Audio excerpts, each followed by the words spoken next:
Hallelujah, or however the heck you spell it. All right, I'm flexible. I don't have to bring the almighty into it. Boogie, boogie, boogie is as much to the point and is a lot easier to spell. So you may ask, what makes this patriotic, usually placid, even-tempered Hoosier so happy? What could bring such joy to her little corner of this great big world? Well, friends, it's this. It is the best thing that could happen to a non-sports fan all year. You see, the Indianapolis 500 is finally over.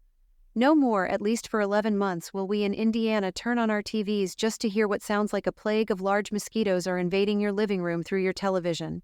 We can now look forward to a break from interviews like, So, you think you got a good crew this year?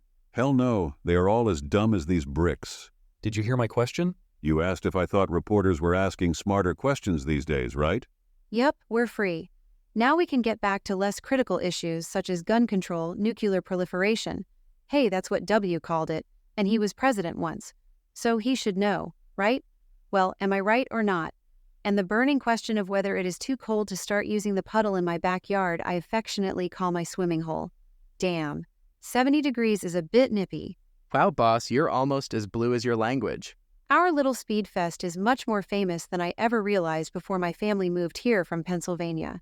I was only 8 years old but was young enough to be unduly impressed. You see, I didn't know anything about Indiana and its traditions. I mean, I had heard of basketball, but I had never worshipped one before. I was familiar with just about anything an unhappy driver could say to the cars around him.